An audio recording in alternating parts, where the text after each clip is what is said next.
Hey everyone, so I posted this Dua Lipa video a couple days ago on Facebook and Instagram and out there. And Sean Dalkey, among other people, were asking me how I got a certain snare sound for that track or that cover.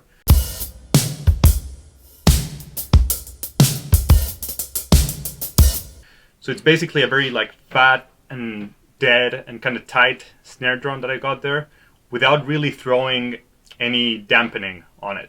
And that's what Sean and these other people were asking about.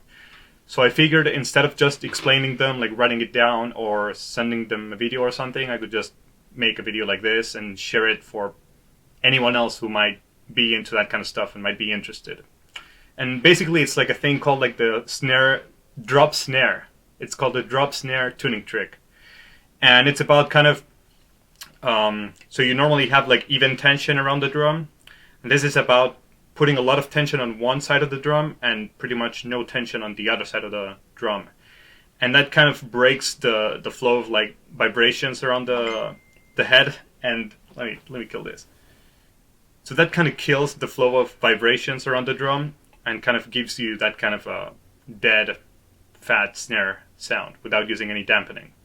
So I'll just play a little bit to show you what we have right now, and then we'll do the drop snare.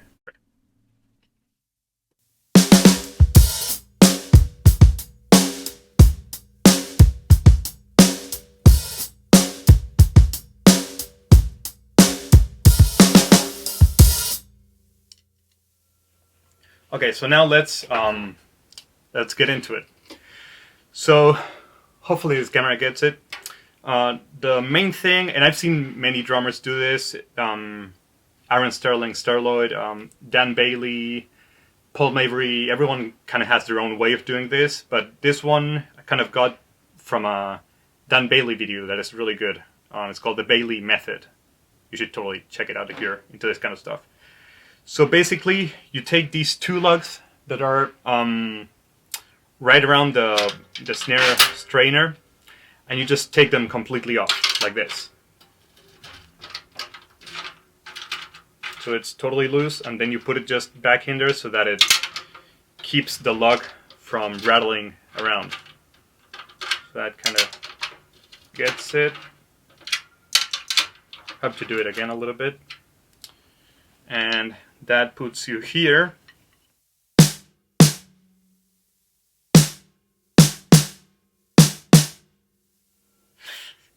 Okay, that's actually perfect. That's about it, really. That's insane. It actually sounds really good. Let's see.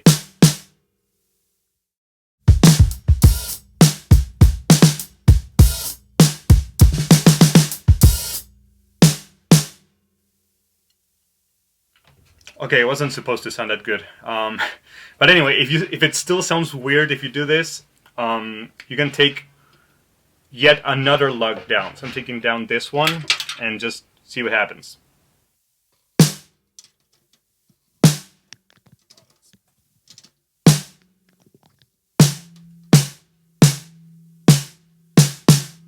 So that took it like even further down, right?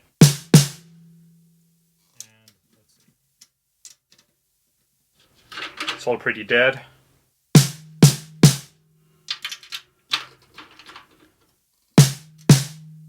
And that's about it, really. Then it's just a matter of maybe having a bit more tension on this rod and this one, and maybe not so much on this one, right? And it's about playing around with that a little bit. It's not really such an exact science, but you just have to fudge around with it and see what you get. But that's the main idea behind it. Then sometimes if you're still getting too much resonance and it still sounds too long of a note, you can even take this one down a bit more. Just going a bit too far, but it can work.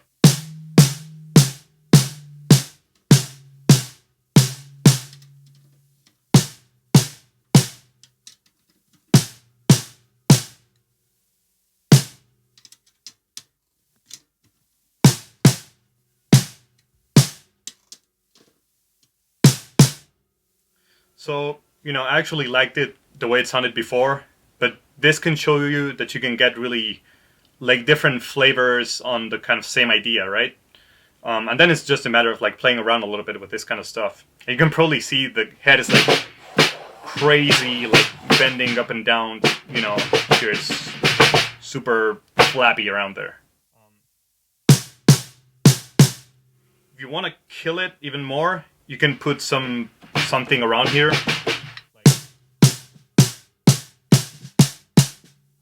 Sometimes throwing like a moon gel or like a gaffer's tape or something. That might be too much. Sometimes on the edges it works, like this. So yeah, it's just a matter of like playing around with it and seeing what kind of works best for the sound you're going for and for the kind of vibe you're going for, right?